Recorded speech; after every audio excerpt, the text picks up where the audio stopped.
السلام علیکم ورحمۃ اللہ وبرکاتہ۔ الحمد للہ رب العالمین والصلاة والسلام علی سید الانبیاء وافضل المرسلین نبینا محمد وعلی آلہ واصحابہ اجمعین، اما بعد۔ وعن ابی سعید الخدری رضی اللہ تعالی عنہ قال قال رسول اللہ صلی اللہ علیہ وسلم الماء من الماء، رواہ مسلم واصل فی البخاری۔ معزز حاضرین، محترم بزرگوں، دوستوں، کتاب الطہارہ کا یہ سلسلہ رمضان سے قبل جاری تھا۔ رمضان میں پورے مہینے کے لیے اس کو موقوف کر دیا گیا تھا، اس کے بعد اب دوبارہ یہ سلسلہ شروع کیا جا رہا ہے جس میں کتاب الطہارہ کی حدیثوں کو بیان کیا جائے گا اور اس کا مطلب و معنی۔ ابھی جو حدیث آپ لوگوں کے سامنے پڑھی گئی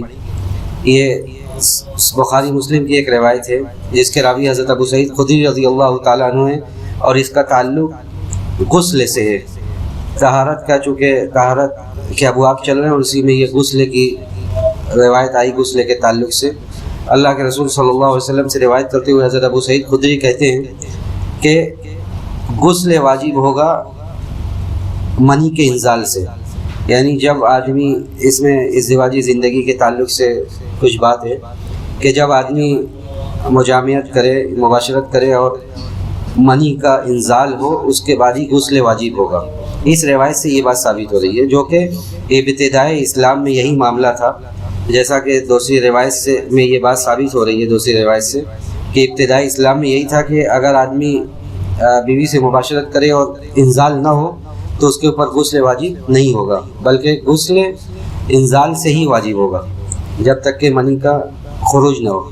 اس کے بعد پھر اگلی روایت جو بیان کی جائے گی اس میں یہ بات، اس سے یہ بات ثابت ہوگی کہ جب آدمی بیوی سے قربت اختیار کرے، چاہے انزال ہو نہ ہو، اس کے اوپر غسل واجب ہوگا۔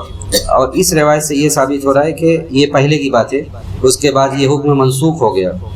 یہ حکم منسوخ ہو گیا کہ غسل چاہے آدمی انزال ہو نہ ہو، جب بیوی سے قربت اختیار کرے اور مباشرت کرے تو اس کے اوپر غسل واجب ہوگا۔ لیکن احتلام کی بات یہی ہے کہ جب آدمی احتلام دیکھے گا تو وہ غسل کرے گا۔ احتلام کا جب اثر وہ نیند کے بعد بیداری کی حالت میں پائے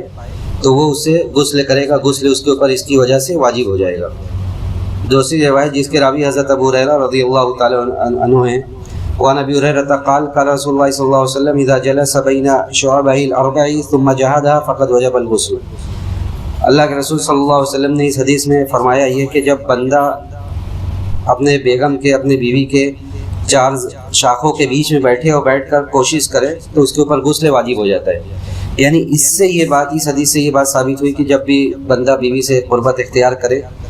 اور مباشرت کرے تو اس کے اوپر غسل واجب ہو جائے گا، چاہے وہ انزال ہو نہ ہو، منی کا انزال ہو نہ ہو، منی نکلے نہ نکلے، اس کے اوپر غسل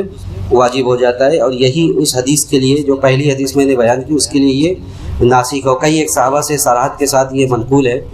کہ یہ وہ حکم ابتدائی اسلام میں تھا کہ اس وقت جب بھی آدمی، اس وقت تک غسل اس کے اوپر واجب نہیں ہوتا تھا جب تک کہ انزال نہ ہو، لیکن اس کے بعد اس حدیث سے یہ ثابت ہوا کہ جب بھی قربت اختیار کرے آدمی، یعنی انزال بھلے ہی نہ ہو لیکن مباشرت کرے تو اس کے اوپر غسل واجب ہوگا۔ اور دیکھیے اس حدیث میں اللہ کے رسول صلی اللہ علیہ وسلم کے بیان کرنے کا انداز دیکھیے کہ آپ نے کتنا ایسی باتوں کو اشارہ کنایہ میں بیان کیا۔ یعنی آپ نے یہ کہا کہ جب بندہ 4 زانوں کے 4 شاخوں کے بیچ میں بیٹھتا ہے، یعنی مراد یہ ہے کہ جب وہ جمع کرتا ہے، لیکن اس الفاظ کو صراحت سے نہ بیان کر کے کنایہ اور اشارہ میں بیان کیا گیا کہ جب بندہ یہ کام کرتا ہے تو اس کے اوپر غسل واجب ہوتا ہے۔ اس سے یہ سمجھ میں آتا ہے کہ اجتماعی محفلوں میں اس طرح کی باتوں کو بہت کھول کر بیان کرنا یہ بھی سنجیدگی کی دلیل نہیں ہے، بلکہ اس طرح کی باتوں کو اگر ضرورت نہ ہو تو اشارتاً اور کنایتاً بیان کر کے بندہ آگے بڑھ جائے۔ فقد وجب الغسل، اس کے اوپر غسل واجب ہوتا ہے۔ اس حدیث میں اس بات کی دلیل ہے کہ جمع سے مرد و عورت دونوں کے اوپر غسل واجب ہوتا ہے، چاہے انزال ہو چاہے نہ ہو۔ صحیح مسلم کی روایت میں یہ اضافہ ہے کہ وَإِن لَّمْ يَنزِلْ، اگرچہ انزال نہ ہو تب بھی اس کے اوپر غسل واجب ہوتا ہے۔ اس کے بعد تیسری روایت ہے حضرت ام سلمہ رضی اللہ تعالی عنہا سے، وعن ام سلمہ ان ام سلیم وهي امرأة ابی طلحة رضی اللہ عنہ قالت یا رسول اللہ ان اللہ لا يستحی من الحق فهل على المرأة الغسل اذا احتلمت۔ ام سلمہ کہتی ہے کہ ام سلیم جو ابو طلحہ کی بیگم تھی وہ اللہ کے رسول کے پاس آ کے کہتی ہے کہ اللہ کے رسول، اللہ تعالیٰ حق بات بیان کرنے سے شرم نہیں فرماتا ہے، تو کیا عورت پر بھی غسل ہے جب وہ محتلم ہو، جب اسے احتلام ہو؟ تو اللہ کے رسول نے کہا کہ ہاں، نعم اذا رات الماء، جب وہ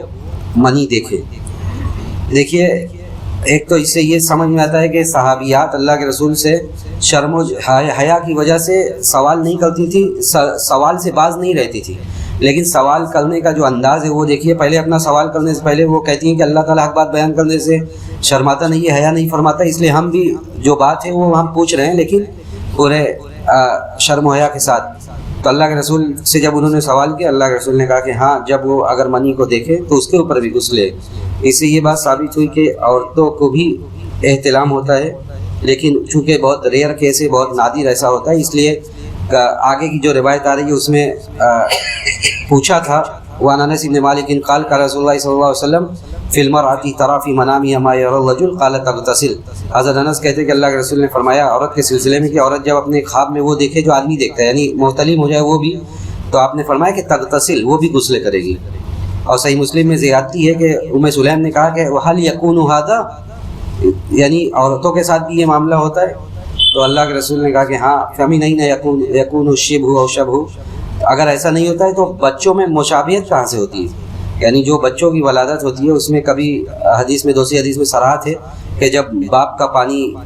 غالب آتا ہے تو شکل و شباہت میں مردوں کی طرح ہو جاتا ہے، اور جب ماں کا پانی غالب آتا ہے تو عورتوں کی طرح ہو جاتا ہے۔ تو ام سلیم نے اس طرح سوال کیا جس سے یہ سمجھ میں آتا ہے کہ یہ سب بڑا نادر ہے، اسی لیے جب اللہ کے رسول نے کہا کہ ان کے اوپر بھی غسل ہے تو بڑے اس کے ساتھ حیرت کے ساتھ انہوں نے سوال کیا۔ دیکھیے یہ شریعت کے ایسے مسائل ہیں کہ اگر شرعی حدود میں اس کو حل نہیں کیا جائے گا اور ان مسائل کی وضاحت نہیں کی جائے گی تو نوجوان نسل پھر اس کو پوچھنے کے لیے ادھر ادھر اور جو دوسرے راستے ہیں اس سے وہ اس کو جاننے کی کوشش کریں گے، اور کبھی صحیح اور کبھی غلط نتیجے تک پہنچیں گے۔ اس لیے جو شرعی باتیں ہیں اس کو شرعی حدود کے دائرے میں رہ کر پوچھنا اور بیان کرنا یہ ذمہ داری ہے۔ اور اس کے بارے میں صحابیات اللہ کے رسول نے بلکہ انصار کی عورتوں کے بارے میں کہا تھا کہ یہ بہترین عورتیں، ان کو شرم و حیا دینی مسائل کے پوچھنے سے روکتی نہیں ہے، یعنی دینی مسائل یہ پوچھتی ہیں لیکن پورے شرعی حدود میں رہ کر۔ تو یہ کچھ حدیثیں تھیں جس میں غسل کے تعلق سے باتیں تھیں۔ ایک روایت اور اللہ کے رسول نے فرمایا تھا کہ وعن عائشہ قالت کان نبی صلی اللہ علیہ وسلم یغتسل من 40، اللہ کے رسول 4 چیزوں سے، حضرت عائشہ کہتی ہیں رضی اللہ تعالیٰ عنہ کہ 4 چیزوں سے آپ غسل فرماتے تھے، من الجنابہ، جنابت کا غسل، و یوم الجمعہ، جمعہ کے دن غسل، و من الحجامہ، اور پوچھنا لگوانے کے بعد، و من غسل المیت، اور میت کو غسل دینے کے بعد۔ دیکھیے جنابت کا غسل تو متفق علیہ طور سے یہ واجب ہے۔ اب جمعہ کے دن کے غسل کے سلسلے میں علماء کا اختلاف ہے، بہت سارے لوگ یہ کہتے ہیں کہ یہ مستحب ہے، سنت ہے، لیکن اس دوسری طرف ایسے بھی علماء ہیں، بہت سارے علماء ایسے ہیں جو یہ کہتے ہیں کہ واجب ہے، جیسے علامہ ابن القیم کہتے ہیں، اور ان کے علاوہ اور بھی بہت سارے لوگ یہ کہتے ہیں کہ یہ واجب ہے۔ تو جمعہ کے دن کے غسل کے سلسلے میں آدمی کو احتیاط برتنا چاہیے اور اس کا اہتمام کرنا چاہیے، الا یہ کہ کوئی بہت سخت مجبوری ہو۔ اور اسی طرح پوچھنا لگوانا یہ بھی واجب نہیں ہے، اکثر علماء یہی کہتے ہیں کہ پوچھنا لگوانے کے بعد واجب نہیں ہے، اور میت کو غسل دینے کے بعد بھی مستحب ہے۔ اگر وہ آدمی غسل کر لے تو بہتر ہے، اور نہیں کرے صرف کپڑا وغیرہ چینج کر لے تو یہ بھی جائز ہے۔ ہم اللہ سبحانہ و تعالیٰ سے یہی دعا کرتے ہیں کہ رب العالمین ہمیں حدیث کو پڑھنے، اس کو سمجھنے اور اس پر عمل کرنے کی توفیق نصیب فرمائے۔ وصلی اللہ علی نبینا محمد وعلی آلہ وصحبہ اجمعین۔ السلام علیکم ورحمۃ اللہ وبرکاتہ۔